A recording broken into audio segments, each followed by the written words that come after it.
Kom ons bid nog verder. Vader, ons kom in hierdie diens op hierdie laaste geleentheid van hierdie jaar voor U wonderlike, wonderlike, wonderlike voorreg in hierdie erediens. Kom ons nie as mense wat alles is en alles weet nie, maar as mense wat afhanklik is en smag om te mag ken en weet. Here, ons erken dat ons dikwels na U woord luister met filters. Allerhande soorte filters, die filters van byvoorbeeld van gemak.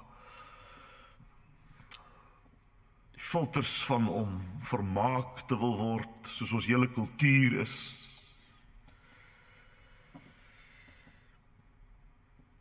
Here, ons soek dikwels antwoorde wat ons senuwees kalmeer, eerder as dat ons harte verander word.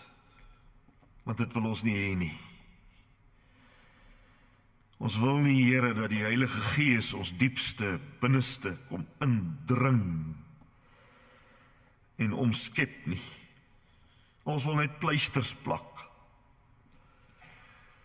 Maar ons vra vanmôre, steek die vuur van U Gees in hierdie gebou aan die brand en veral in ons lewe, binne ons.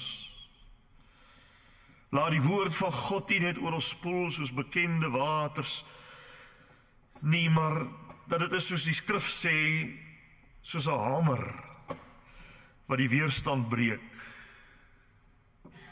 En Gees van God, Gees van die Vader, soos Matteus 10 sê, wees die een wat die skrifte vir ons oopmaak. Dat ons nie vassteek, Here, by 'n mens nie,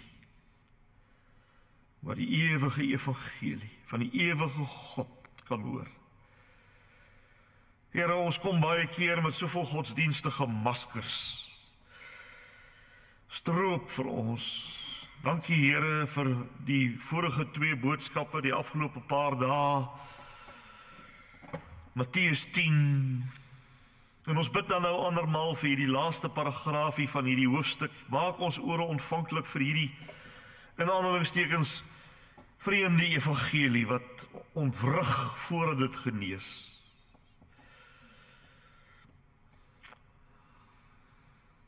Here, ons is hier om soos wagtende diensknegte en diensmaagde om te weet, wat sê die woord van die Here? Wat sê Christus?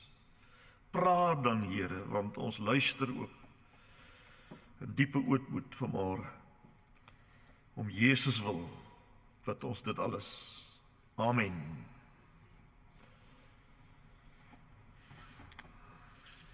So kom ons lees dan daardie laaste paragraafie nou. Daai paragraafie begin by vers nommer 34.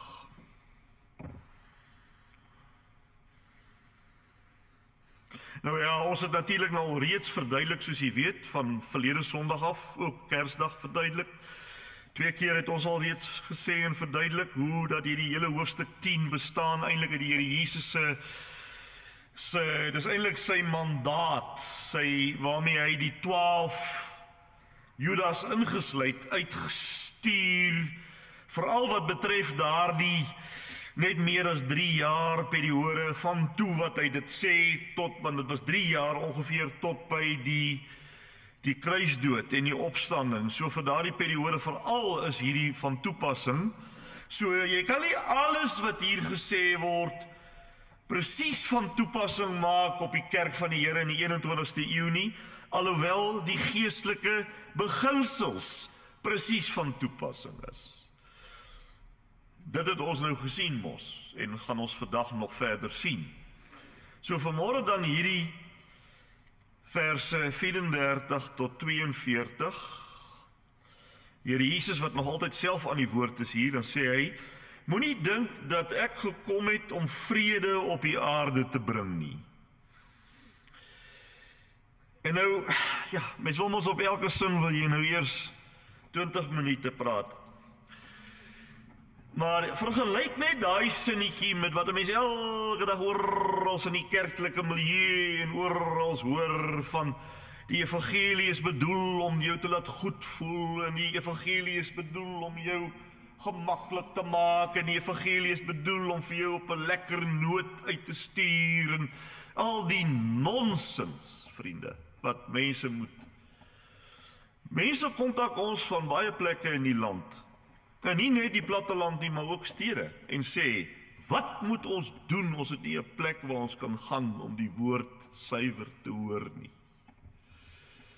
Ja, ek kan vir die e-posse stuur.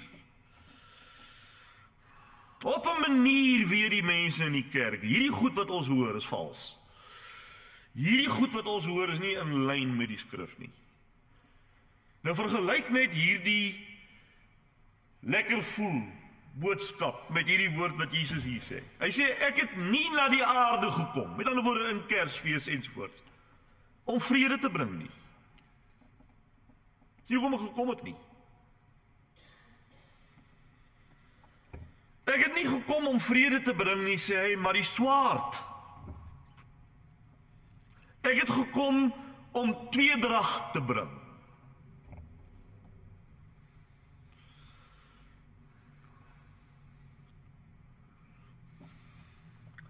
Nou vandag, as jy in sekere kerke gaan, en jy praat teen die dwalings, dan sê hulle, jy bring tweedrag in ons kerk, jy bring skeuring in hierdie kerk, jy moet uit.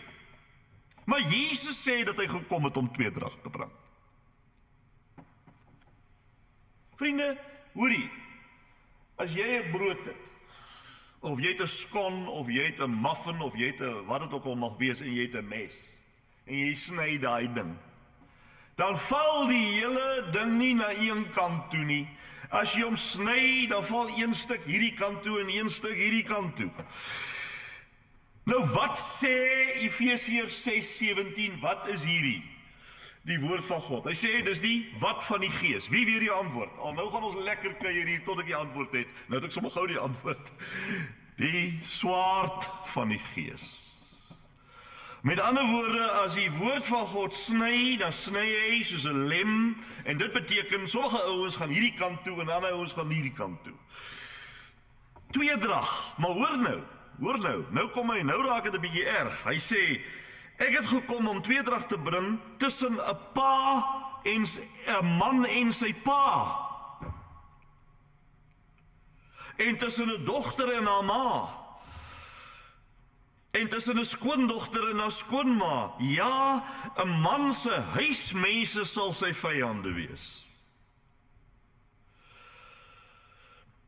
Hy wat sy pa of ma liewer het as vir my, is nie werd om aan my te behoort nie. Vandag hoor ons in kerke mense sê, as jy gedoop is, op watter manier jy ook al gedoop is, dan as jy 'n kind van die Here, dan jy niks verder om oor te bekommerd te wees nie, dan kap jy net aan. Dis 'n vals evangelie, vriende. Vandag word daar gesê, dat dit kom basies daarop neer, almal is eintlik op een of ander manier kinders van die Here en sal hemel toe gaan. Party is net stouter as ander. Dis nie wat Jesus sê nie. Jesus sê, as jy jou vrou of jou man bo hom stel, kan jy nie aan hom behoort nie. Klaar. That's it. Daar is dit, ek het dit nie gesê nie. Hy sê dit. Hy sê, hy wat sy pa of ma, jy sien, dis hoekom 'n skeiding in die huis is. Hy wat sy pa of ma liewer het as vir my, is nie werd om aan my te behoort nie. Hy wat sy seun of dogter liewer het as vir my, is nie werd om aan my te behoort nie. Hy wat nie sy kruis dra en my volg nie, is nie werd om aan my te behoort nie. Hy wat sy lewe wil behou, gaan dit verloor. En hy wat sy lewe ter wille van my verloor, gaan dit vind. Wie julle ontvang, ontvang my. En wie my ontvang, ontvang hom, dis die Vader wat my gestuur het. Wie 'n profeet ontvang omdat hy 'n profeet is, sal 'n profeet se beloning ontvang. En wie 'n goeie mens ontvang omdat hy goed is, sal 'n goeie mens se beloning ontvang. En wie aan een van hierdie geringstes net 'n beker koue water gee, omdat hy my disipel is, sal sy beloning kry. Dit verseker ek julle. Ons lees tot sover saam uit die Godswoord. Wat 'n wonderlike skrif.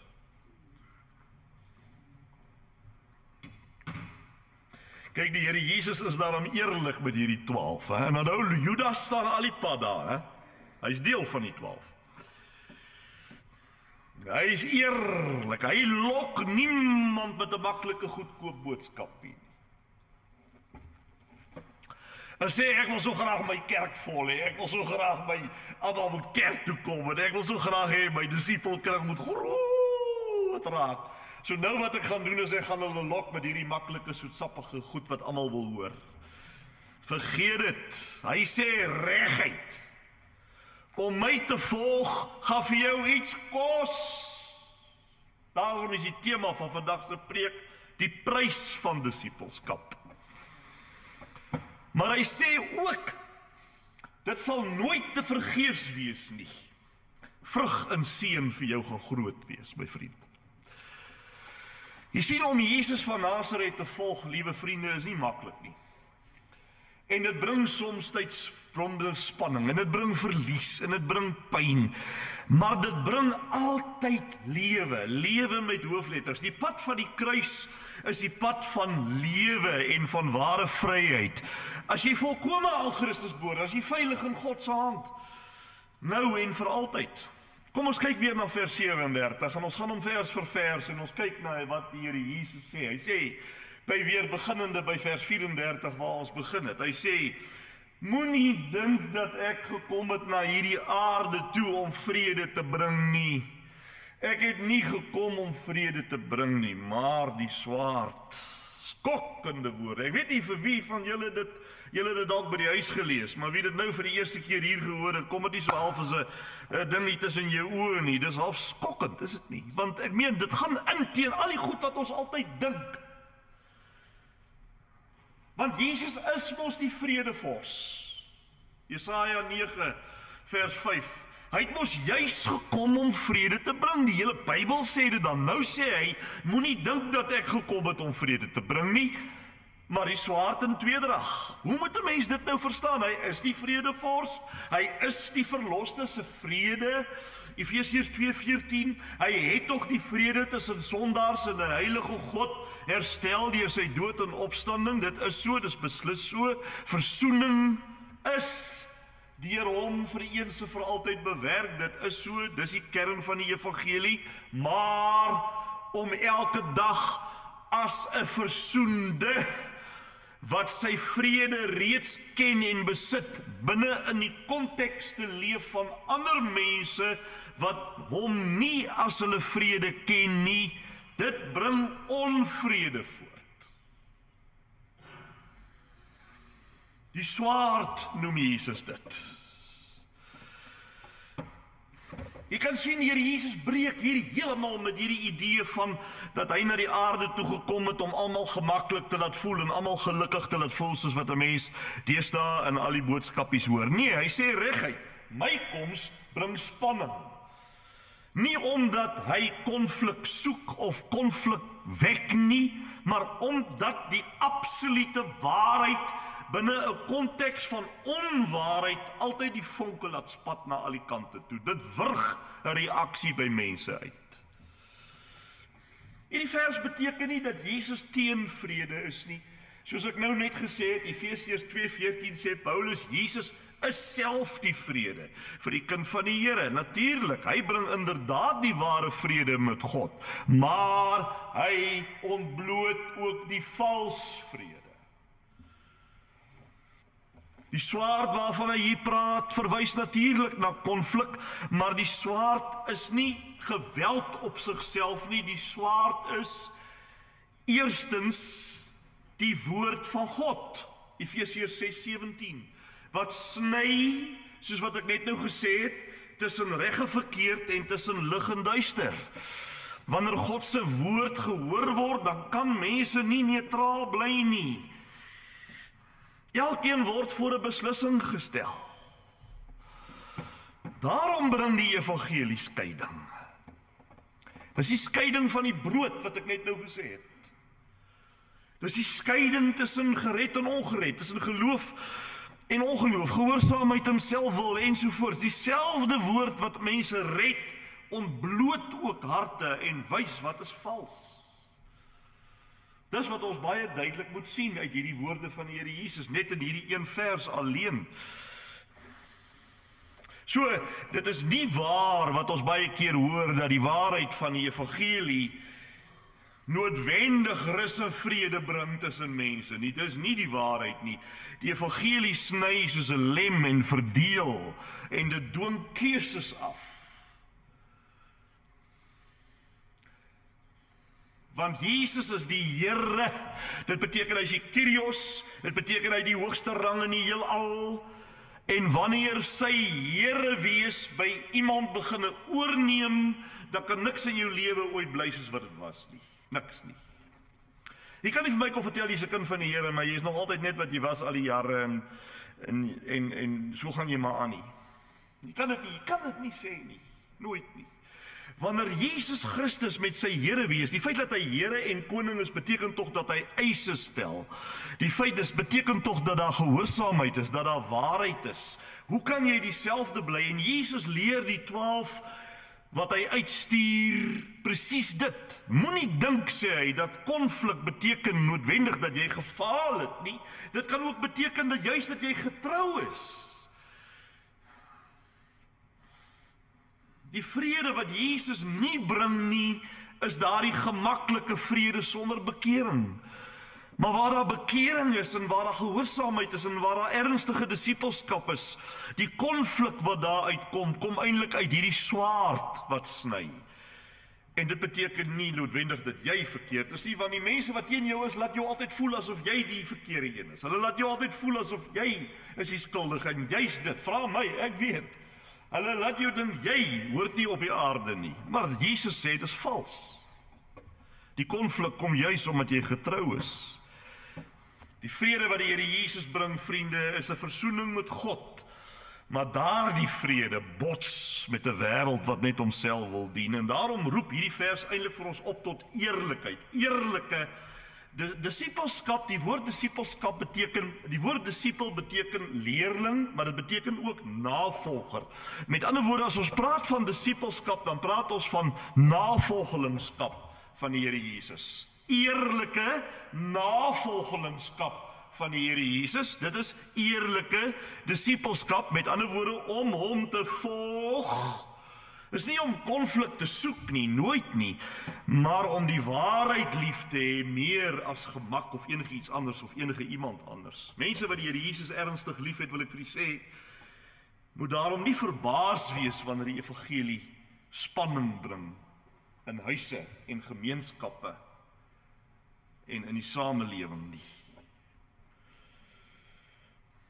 En dis wat hy in die volgende verse sê, 35 en 36, stel hy dit so, hy sê, want, jy sien die want is redegewend, hy gaan op die vorige vers, want, met ander woorde, ek het gekom, nie om vrede bring nie, maar die swaard, want, nou gee hy 'n voorbeeld, ek het gekom om tweedrag te verwek, tussen 'n man en sy vrou, 'n man en sy vader, en 'n dogter en haar moeder, en 'n skoondogter en haar skoonmoeder, 36, 'n mense huisgenote, dis nie jou tydskrifte nie, dis jou huisgenote, die mense sal jou vyande wees. 'n geweldige, is asof die Here draai nou daai volume knop aan, hy maak dit nog sterker.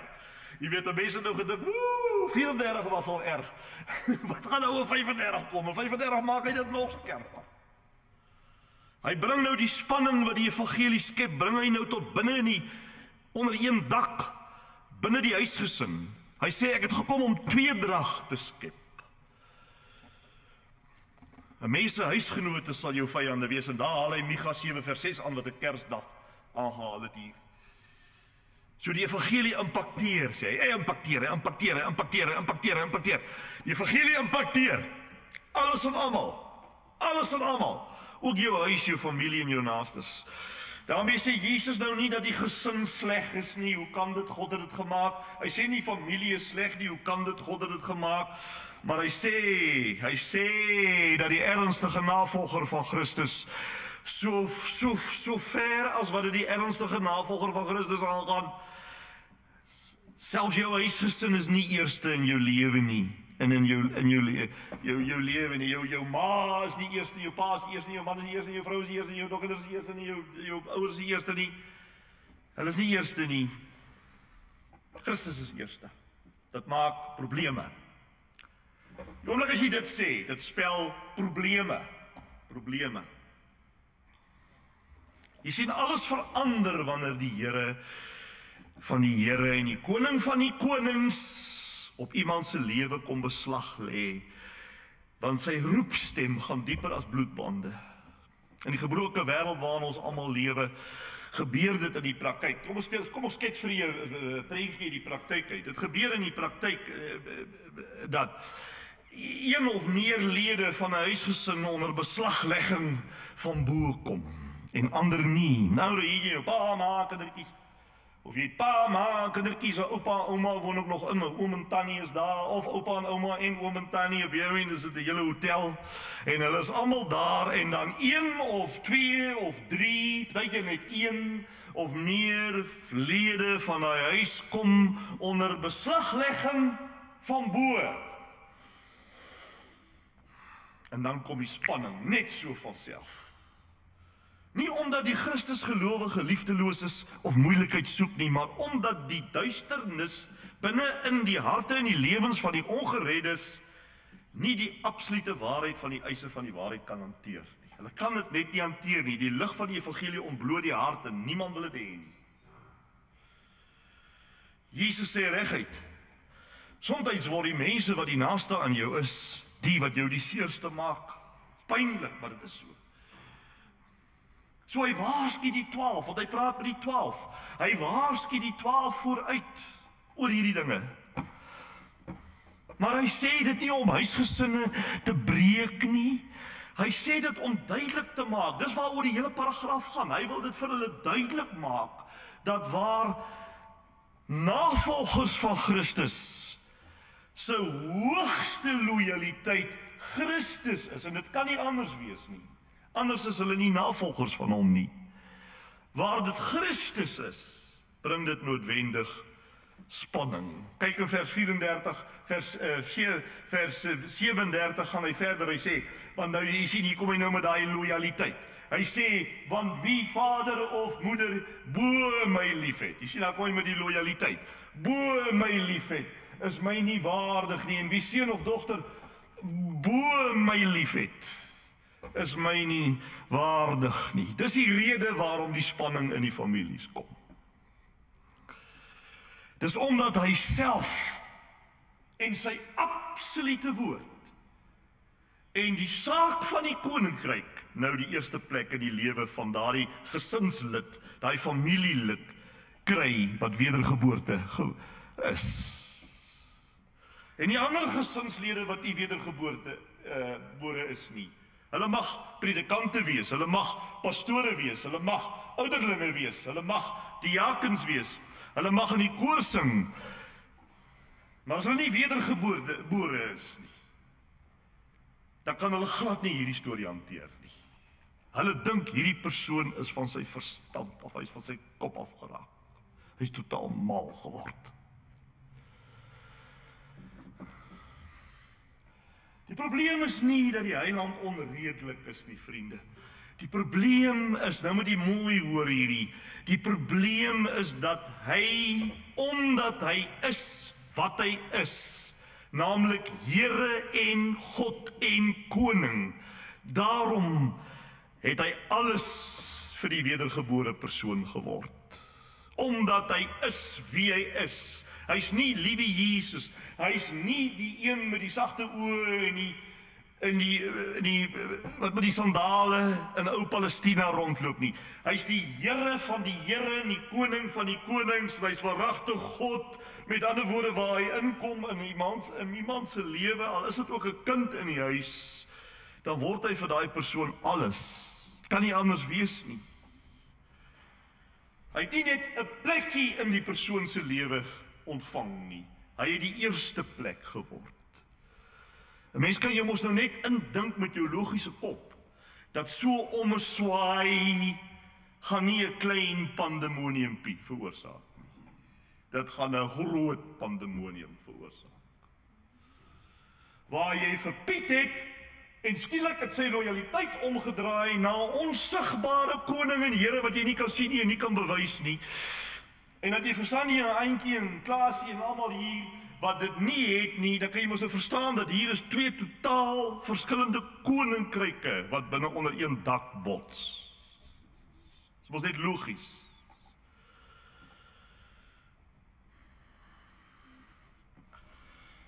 So Jesus sê dis glad nie dat sy navolgers moet nou lelik wees nie, of hulle moet nou ophou om hulle familie lief te hê nie. Hy sê net, niemand kan of mag of sal bo hom kan staan in sy navolgers se lewe nie. Selfs nie goeie Godgegewe dinge soos 'n gesin nie. Selfs 'n goeie Godgegewe ding soos 'n gesin word 'n gevaarlike ding wanneer dit belangriker word as gehoorsaamheid aan die Here. Want dan is dit afgodies. Byvoorbeeld waar die liefde vir 'n kind of 'n ouer of die plek van die troon van die Here Jesus inneem, dan word dit afgodies. Omdat hy die Here is. Hy's die Kyrios, hy's die hoogste in rang. Kan jy sien? Verstaan? As hy daar so sê, is my nie waardig nie. 2 keer daar, ek dink in die volgende vers ook, is dit nie? As hy dit daar sê, dan of hy is nie my nie werd nie, hoe jy dit ook al wil sê, dan bedoel dit nou nie, dit bedoel nie dat hy verdien kan word, of wat ook al, dit is nie wat hy bedoel nie. Wat hy daarmee doodgewoon bedoel, is dat 'n mens nie hom kan volg met 'n verdeelde hart nie, omdat hy is wie hy is. Daarom kan jy hom nie dien met 'n verdeelde hart nie. Disippelskap beteken absolute oorgawe. Dis al wat vir 'n wedergebore mens werk.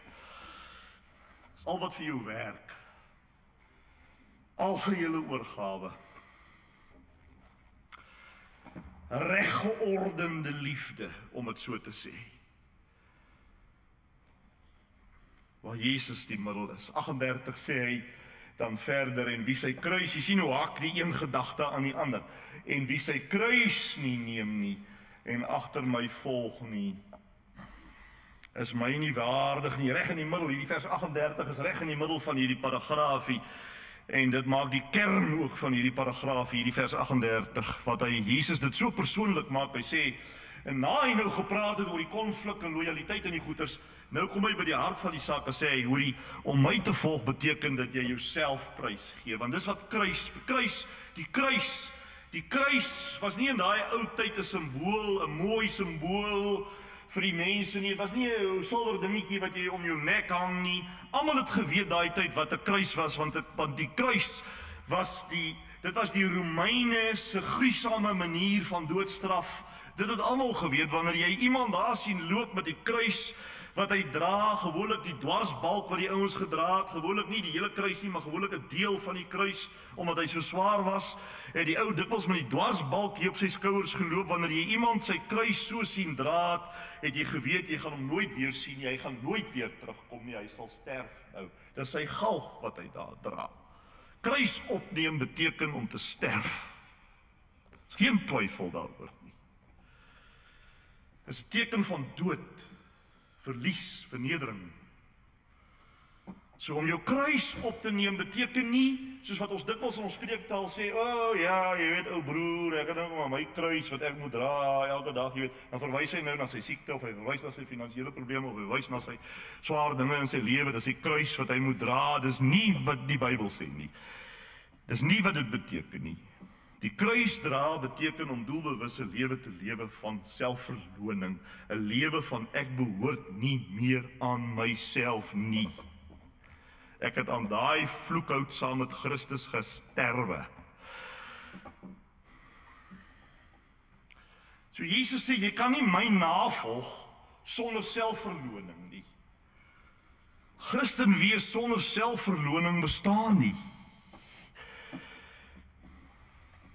En dan weer eens sê hy, ek gaan nie nou weer daaroor praat nie, weer eens sê hy dit van is my nie waardig nie, daaroor het ek nou gepraat, van wat dit beteken, dit verwys na wie Jesus is.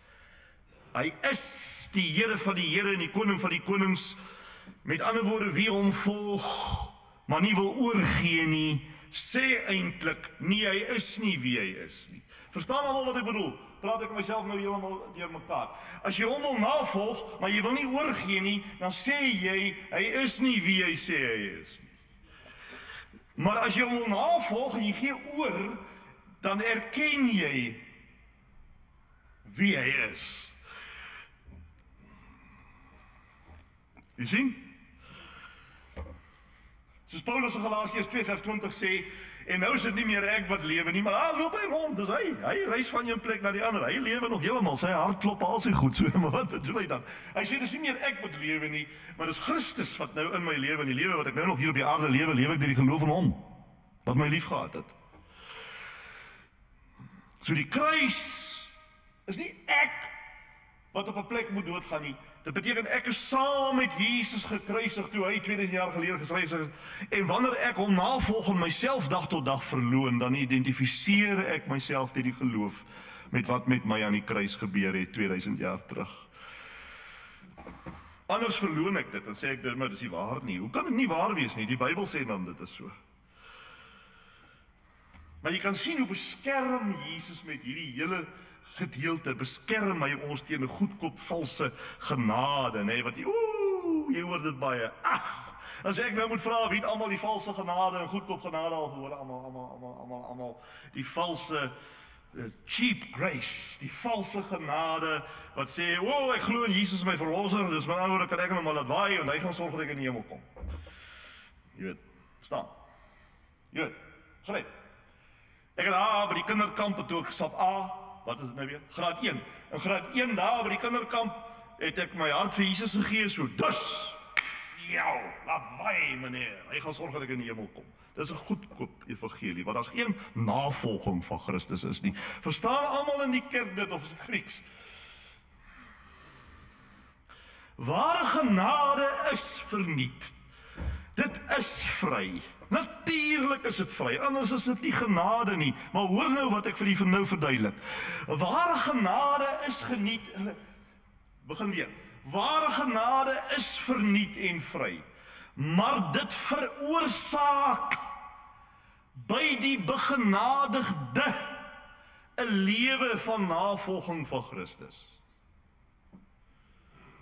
'n lewe van oorgawe en sterwe aan jouself, en dit kos duur. Maar dit verwerf nie die saligheid nie. Dis die vrug van die saligheid wat ek as geskenk op Jesus se onkoste aan die kruis deur die geloof ontvang het, verniet ontvang het. Jy sien dit dadelik by iemand, as jy wil weet of iemand 'n valse bekering of 'n ware bekering gehad het, baie maklik om dit te onderskei. Gaan nie noodwendig aan wat die ou nou alles getuig en praat nie. Dit gaan oor, wat sien jy by hom? Is daar by die persoon 'n lewe van navolging? Dan weet jy, maar dit was eg. So, dis baie belangrik om te verstaan dat die meester nie hier in hierdie gedeelte praat, met die 12 praat, om vir hulle nou te verduidelik hoe om 'n kind van die Here te word nie, maar hy verduidelik nie hier vir hulle die weg tot saligheid nie. Neem jou kruis op, 'n kners op jou tande en hoop vir die beste, en miskien gaan jy hemel toe en nie hel toe nie. Dis nie wat hy sê nie. Hy verduidelik vir hulle wat navolgelingskap van hom in die praktyk behels, vir iemand wat alreeds 'n kind van die Here deur genade alleen geword het. Want al daai 12 wat daar staan, het bely hulle behoort aan die Here. Judas ook. Nou sê hy vir hulle, wat beteken dit in die praktyk?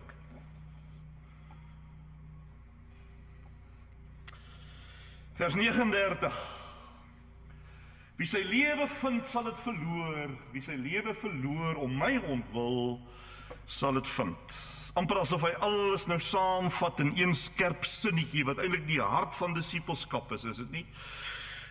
'n Kind van die Here kan nie aan sy lewe vashou en Christus volg nie. Dis 'n onmoontlikheid, vriende. Daar moet 'n prysgawe en 'n oorgawe wees. Dit het baie keer dit 'n beginpunt, maar dis ook 'n proses. 'n Christen mens wat dit nie verstaan wat ek vanmôre sê nie, sal voel asof sy of haar lewe gestol het. En daar mag iemand in die diens wees wat so voel. Dit voel vir jou of jou lewe en ek bedoel jou geestelike lewe nou, dit voel of jou lewe in die sand uitgeloop het. Dit voel of dit gestol is. Dis omdat jy nie hierdie beginsel verstaan van waaroor dit vanmôre hier gaan nie. Dat baie mense, hulle is opreg, ja, maar hulle kom nie by die punt van prysgawe en oorgawe aan die Here nie. En dit terwyl die Here so 'n wonderlike belofte hier gee. Hy sê, jy's in algehele oorgawe, word jou ware lewe gevind, want dan kom Jesus sy lewe deur jou lewe. Is nie meer jy nie. Dis amper soos die loot in die wingerdstok, nee, daai loot het niks, die wingerdstok se lewenssap vloei deur die loot. En hy dra vrug, hang 'n druiwetros, maar dis nie die loot wat dit het nie. Die loot op sigself is net 'n stokkie, 'n takkie, is niks. Hy's dood. Maar as hy in die wingerdstok is, dan vloei die lewe van die wynstok deur die loot en dit dra die vrug. Jy sien. Maar as ek nie oorgee nie, dan is dit asof daar 'n blok is. Dis hoekom ek sê, dit voel of jou lewe gestol het. Jou lewe het gestol.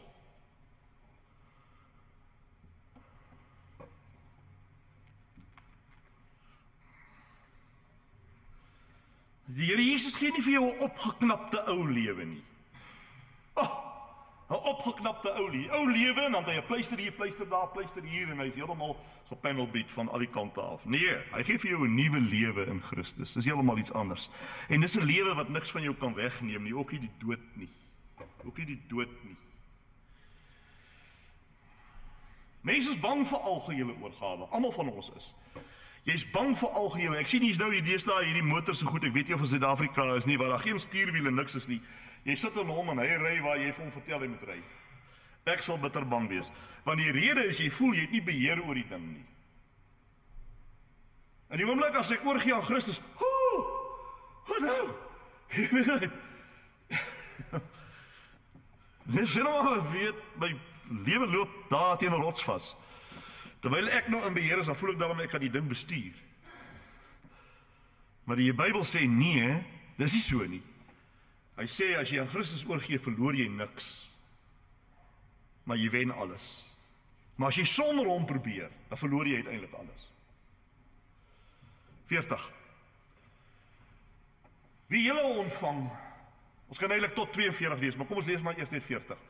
Want as 40 tot 42 is 'n eenheid. Wie julle ontvang, ontvang my, en wie my ontvang, ontvang hom, is die Vader wat my gestuur. Dit is so 'n verrassende woord wat die Here hier aan die einde van sy toespraak wat hy vir hulle gee, om vir hulle te vertel, om vir hulle te sê, hoorie, julle is nie alleen nie, ouens. Julle is nie alleen nie. Dis nie maanskyn en rose om agter my aan te loop nie. Jy het nie eens 'n huis nie. Ek het nie 'n huis nie. So as jy my volg, het jy ook nie een nie. Nee, dis mos net wat 'n ander ou gesê het. Jakkalse en voëls en wat so goed alles neste en gate en die sien van die mense niks. So jy wil agter my aanloop moet. Jy moet net weet, jy mag dalk vanaand op 'n klip slaap. Sien maanskyn en rose Christus volg nie, maar jy loop nie die pad alleen nie. Dis wat hy sê. Wie jou ontvang, omdat jy aan my uitverkoop is, ontvang in werklikheid vir my. As hy jou ontvang, dan ontvang hy my. En as hy my ontvang, dan ontvang hy die Vader. Daar's 'n onlosmaaklike eenheid tussen die Vader en Christus en die navolger van Christus. 'n Onlosmaaklike eenheid. Hoor hoe verruklik stel Johannes 14:20 dit. Jesus sê, omdat ek lewe, sal julle ook lewe. Hoor nou wat sê hy? Hy sê, en julle sal weet, luister nou, dat ek in my Vader is. En dat julle in my is. En dat ek in julle is. Ek is in die Vader, en julle is in my, en ek met die Vader is in julle. Dis 'n onlosmaaklike eenheid. Wonderlik. Kinders van die Here loop nie soos loslopende individue rond nie. Hy stuur jou, ja, en waar jou stuur is hy ook. En jy dra nie jou gesag nie, jy dra syne. Dit beteken tussen hakies dat ongeredde mense kan nie sê, en hulle het dit al van my gesê, hulle sê, man, ek het niks teen jou Jesus nie, maar ek het dit teen jou. Wie het dit al gehoor? Die ongeredde mense sê, nou, ek het niks teen die Here nie, nou, die Here is alright, maar ek het dit teen sy Christene, wat die kerke vol sit. Dis hoekom ek die kerk toe gaan nie doen nie, want as ek kerk toe gaan, jy weet, ek sê vir jou, as ek daar sit in die kerk, dan dis nou nie ons gemeente nie, maar ek dink aan 'n ander gemeente waar dit fisies so gesê is. As ek daar sit, dan sien ek vir so en so en so en so wat my verneek het en hoeveel geld uit. Nee man, ek dien die Here daar by my braaivleisvuurtjie. Ek dien die Here daar by die see en by die golfbaan en ek weet nie waar oral nie. Dis wat mense sê, maar Jesus sê dit werk nie so nie. Jy kan nie sê ek het niks teen die Here nie, ek het dit net teen sy volgelinge nie. Nee. Van die manier hoe jy sy volgelinge hanteer, sê hoe jy hom hanteer. Dis 'n knockout. Die manier hoe jy sy volgelinge hanteer, is hoe jy hom hanteer. Maar hoor die troos hierin, hè. Selfs wanneer die disipels swak en klein en afhanklik is Christus by hom of haar. Hy dra nie maar net God se boodskap oor nie, God is daar. Alles wat jy prys gee om my te volg is nie verniet nie, sê hy. Jou gehoorsaamheid is nie verniet nie. Jou diens is nie betekenisloos soos wat dit vir jou dikwels voel nie. Ek werk deur gewone mense soos jy. My koninkryk kom deur breekbare disipels. Kyk vers 41, gaan hy aan met hierdie argument, dan sê hy, wie 'n profeet ontvang omdat hy 'n profeet is, sal die loon van 'n profeet ontvang, en wie regverdig ontvang omdat hy regverdig is, sal die loon van 'n regverdige ontvang. Het bou voort op vers 40 natuurlik. Hoe jy op God se mense reageer, wys hoe jy op hom reageer. Met ontvang bedoel hy nou enigiets. Gasvryheid, ondersteuning, aanvaarding van die boodskap, wat dit ook al is, noem dit op. Maar as jy hom ontvang, dan ontvang jy dit waarvoor hy staan. Jy erken hom of haar behorende aan Jesus Christus. En die loon waarvan hy praat is nie geld nie, dis seën. S-E-E-N, met die deelteken, seën. As jy God se boodskapper ondersteun, deel jy in die seën van daardie bediening. Dit wys hoe jy God teenoor hom is. Selfs eenvoudige ondersteuning het ewige waarde, sê die Here. Dis 'n troos vir die disipels van Christus. Hulle lyk so klein en voel so onbelangrik en maar die Here sê nee, wag so 'n bietjie, jy het dit heeltemal verkeerd. Ek let op jou. Ek let op jou. Kyk vers 42, oor die eenvoudigste iets. Hy sê elkeen wat hierdie, kyk hy praat nie nou van kindertjies nie. Hy praat hier van sy navolgers. Kyk hoe sien God dit. Elkeen wat een van hierdie kleintjies. Weet jy, dit is nie klein kindertjies nie. Kleintjies, bedoelende die kind van die Here, dit is gering. Gering. Die navolger van Christus is iemand gering. Is 'n mens sonder mag en aansien. Elkeen wat een van hierdie kleintjies net 'n beker koue water gee, omdat hy, dis die kleintjie, 'n disipel is. Voorwaar ek sê vir julle, hy sal sy loon sekerlik nie verloor nie. Ja, dis dan vir my mooi hierdie. Hier, dis vir 'n pragtige teks hierdie. Dis 'n mooi teks hierdie. God kyk nie na die groot goed nie, selfs die aangee van 'n beker koue water is nie ongesiens nie. Wat saak maak is waarom word dit gedoen? Omdat dit oor die Here gaan. Niks wat uit liefde vir hom gedoen word is sommer maar net so in die wind nie. Niks nie. En dis vir my 'n troos. Dis 'n troos. Die pad van disipelskap is nie altyd maklik nie, maar dit is nie onsigbaar vir God nie. Vriende, ons stap nie die nuwe jaar binne met Of wat ek sê, ek hoop nie dat ons dit doen nie. Want dis hoe die wêreld dit doen. Maar ons loop nie die nuwe jaar tegemoet met sentimentele, mooi klinkende voornemens nie.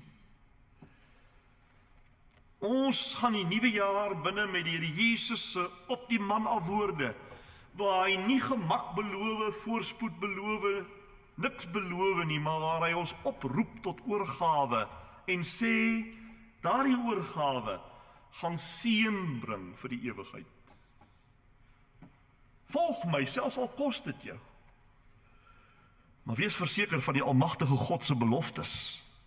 Dis hoe 'n kind van die Here dit 'n nuwe jaar op hierdie tyd waarna ons is benader, is dit nie? Die nuwe jaar begin nie vir die disipel van Christus by nuwe voornemens nie, maar dit begin by algehele oorgawe. Dit begin by wat hy hier sê, as jy jou lewe probeer red, gaan jy dit verloor, maar as jy dit aan hom toe vertrou, sal jy dit vind. Dis die drempel van die nuwe jaar vir ons. Ons gaan nie met sekerhede oor wat kom nie. Ons gaan met sekerheid oor wie God is wat ons volg.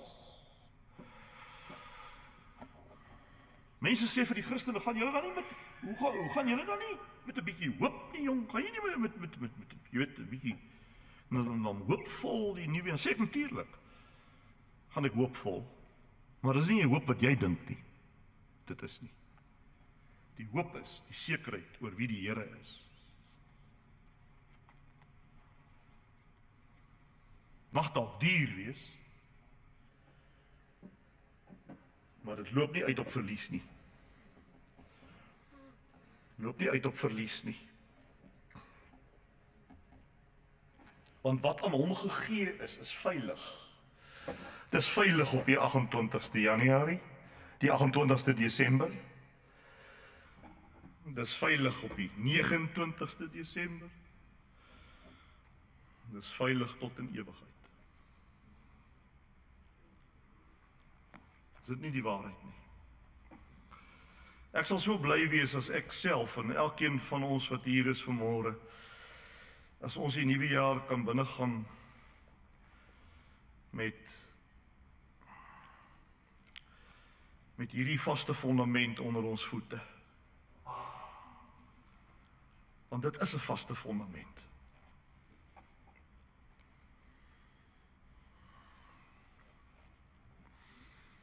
Goed, dit is die einde van ons skriflesing van vanoggend. En ons gaan nou net saam bid en die Here dank vir sy genade.